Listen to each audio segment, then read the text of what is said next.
नमन। इतने समृद्ध श्रोताओं को नमन। माँ भारती, माँ शारदा को नमन करते हुए जब कथा प्रस्तुत कर रहा हूँ। एक नोट की मौत, जैसे ही उसकी आवाज़ लगी वह जज साहब के सामने हाथ जोड़कर खड़ा हो गया। चेहरे पर अत्यंत निरपेक्ष भाव से जज साहब उसे देखने लगे। उसके होंठ कुछ कहने के लिए हिल रहे थे, परंतु उसके शब्द उसके हलक से बाहर निकलने में असमर्थ थे। जज साहब को लगा कि कुछ देर और यही स्थिति रही तो हो सकता है कि बूढ़ा सा दिखने वाला यह शख्स गश्त खाकर यहाँ गिर भी सकता है। आप अपनी बात को निसंकोच कहिए, मैं सुनना चाहता हूँ। जज साहब ने सहानुभूति जताई। साहब जी, पिछले 10 वर्ष से चल रहे मेरे इस मुकदमे की आज 100वीं पेशी है। यदि आप इसकी मोटी हो चुकी फाइल के शुरू के कुछ पन्नों पर ही अपनी पारखी दृष्टि दौड़ा लेंगे तो मात्र आधा घंटे में ही आपको सच्चाई का पता लग जाएगा और आप आज ही इसका फैसला भी सुना देंगे। उसने अपनी बात कहने की हिम्मत जुटा ही ली।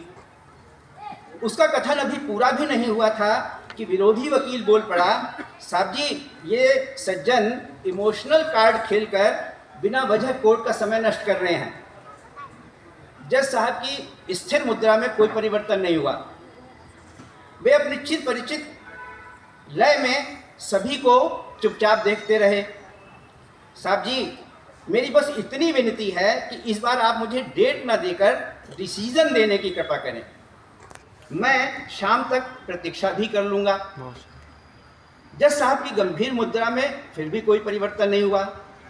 उन्होंने कलम उठाई और फाइल पर एक नई डेट लिखकर फाइल पेशकार की ओर सरका दी।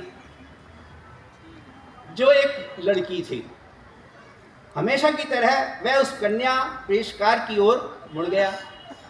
अंकल, आप तो शायद लेखक हैं। हाँ बेटा, पर तुम्हें कैसे पता? मैंने सोशल मीडिया पर आपकी कहानियां पढ़ी हैं, बहुत अच्छी होती हैं। कन्या पेशकार ने उनका उत्साह बढ़ाया। क्या आपने सभी को पढ़ा है या किसी खास कहानी की बात कर रही हैं? उसने पूछ ही लिया।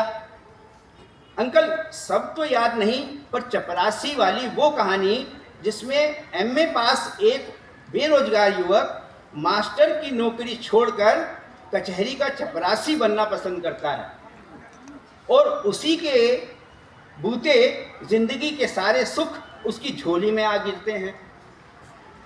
वो कहानी बहुत अच्छी है अंकल, पेशकार लड़की ने कहा। उसे लगा उसका लेखन सफल हो रहा है। वो गदगद हो गया। उसने अपनी जेब पर हाथ फेरा तो उसे महसूस हुआ कि जेब में पड़े 100 के नोट की जिंदगी आज बच गई। अंकल, सोच क्या रहे हैं? जल्दी से फाइल पर दस्तखत कीजिए। इस बार जज साहब ने आपकी सेहत का ध्यान रखते हुए आप पर विशेष अनुकंपा की है और अगली डेट 3 महीने बाद की दी है। तब तक सर्दियां कम हो जाएंगी और आप उस डेट पर आसानी से आ भी सकेंगे। इतना कहकर पेशकार लड़की ने कहा, और मेरी फीस पहले दे दीजिए।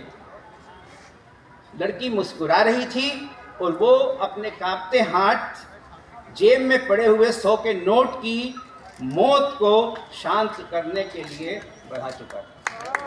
धन्यवाद।